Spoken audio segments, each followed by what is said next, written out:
जय जवान जय किसान। खास કરીને આજના વિડિયોની આપણે માહિતી આપવાની છે કે હવે આપણું ખેડૂત આંદોલન છે જેમાં આપણી ત્રણ માંગ છે, ત્રણ માંગને લઈને આજે ખેડૂત આંદોલનની અંદર આપણે આગળ શું કરવું એના વિશેની આપણે એક મીટિંગ બોલાવી હતી। આજે જે મીટિંગ હતી જૂનાગઢની અંદર, આમ તો આપણે એની જાહેરાત પણ આપણે યુટ્યુબની અંદર કરેલી હતી કે આગેવાનોની મીટિંગ છે, એટલે આજે આગેવાનોની મીટિંગ મળી છે અને જે નિર્ણય કર્યા છે એ સર્વાનુમતે કર્યા છે। સર્વાનુમતે નિર્ણય કર્યા છે એમાં આપણે જે કિસાન સહકાર સમિતિ છે, આપણી આ જે સમિતિ છે એના બેનર નીચે જે આપણું આંદોલન ચાલી રહ્યું છે, આ સમિતિના તમામ સભ્યોએ એવું નક્કી કરેલું છે કે હવે આપણું આંદોલન છે જે જૂનાગઢથી ચાલુ થયું છે હવે ગાંધીનગર જશે, એટલે ગુજરાતની અંદર દરેક મિત્રોએ હવે ગાંધીનગર જવા માટે તૈયારી રાખવાની છે અને આના માટે સર્વાનુમતે તારીખ નક્કી કરવામાં આવી છે 9 ડિસેમ્બર 2025 અને મંગળવાર 9 ડિસેમ્બર 2025 અને મંગળવારના રોજ ગુજરાતના દરેક ખેડૂતોએ ગાંધીનગર પધારવાનું છે।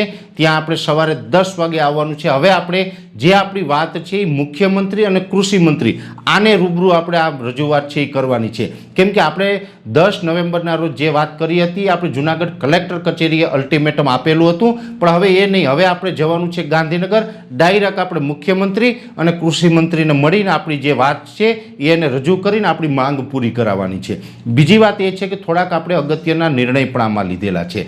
આપણે જે આ આંદોલન છે એ સંપૂર્ણપણે બિન રાજકીય આંદોલન છે। આપણે શરૂઆતથી જ કહેતા આવ્યા છે કે આપણું આંદોલન છે બિન રાજકીય છે, એટલે આજે કિસાન સહકાર સમિતિના તમામ મિત્રોએ એક મહત્વનો નિર્ણય એ પણ લીધો છે કે હવે પછી આપણી જે સમિતિનું આંદોલન થશે, આ આંદોલનના આપણા સ્ટેજ ઉપર કોઈ રાજકીય નેતાઓને આપણે સ્થાન નહીં આપી શકીએ। રાજકીય નેતા એટલે કે કોઈ પણ ગુજરાત કે દેશની અંદર તમે કોઈ પણ રાજકીય પાર્ટીની અંદર કોઈ પણ હોદ્દો ધરાવતા હોય, તમે જિલ્લા પ્રમુખ હોય, તાલુકા પ્રમુખ હોય, અથવા તો તમે જિલ્લા મહામંત્રી હોય, જિલ્લા સંગઠન મંત્રી હોય, પ્રદેશની અંદર તમારો કોઈ હોદ્દો હોય, તમે રાજકીય રીતે કોઈ પણ પક્ષ પાર્ટીની અંદર કોઈ પણ હોદ્દો ધરાવતા હોય એવા વ્યક્તિને અમે સ્ટેજ નહીં આપીએ અને બીજું માઇક નહીં આપીએ, બે વસ્તુ અમે નહીં આપી શકીએ। અને આ નિર્ણય પણ મારો વ્યક્તિગત ન હોય, કેમ કે આ નિર્ણય છે કિસાન સહકાર સમિતિનો સર્વાનુમતે નક્કી કરેલો આ નિર્ણય છે, એટલે આવનારા સમયની અંદર કોઈ રાજકીય પાર્ટી સાથે જોડાયેલા વ્યક્તિ છે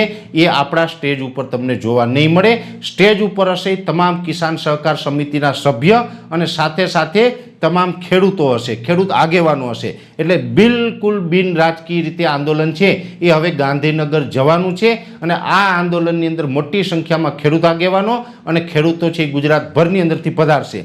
હવે આમ તો આપણે આ જે 9 ડિસેમ્બર એટલે હજી સમય ઘણો બધો લાંબો છે, હજી સમય આવતા આને આખી હું તમને ડિઝાઇન આપતો જઈશ, કેવી રીતે આવવું, કેટલી માત્રામાં ખેડૂતે આવવું અને કઈ જગ્યાએ આવવું, કયા સમયે આવવું, ત્યાં શું વ્યવસ્થા હશે, ત્યાં શું કાર્યક્રમ થશે, આ તમામ પ્રકારની માહિતી છે એ સમયાંતરે હું આપને આપતો જઈશ। પણ આજે મહત્વની વાત મારે આપને એ જ કરવાની હતી કે આજે 24 નવેમ્બર 2025ના રોજ કિસાન સહકાર સમિતિના સદસ્યોની આજે મીટિંગ મળી અને આ મીટિંગની અંદર સર્વાનુમતે બધાએ એ જ નક્કી કર્યું છે કે હવે આપણે 9 ડિસેમ્બર 2025ના રોજ ગાંધીનગર જવાનું છે અને આપણી જે આ ત્રણ માંગો છે, જેમાં પાક ધિરાણ સંપૂર્ણપણે આપણું 3 લાખ સુધીનું માફ કરવામાં આવે, ટેકાના ભાવે ખરીદી અને બીજું 19નો પાક વીમો, આ ત્રણેય માંગ જ્યાં સુધી પૂર્ણ ન થાય ત્યાં સુધી ગાંધી ચિંધ્યા માર્ગે આપણે આ આંદોલનને ચાલુ રાખીશું અને આપણો જે હક છે,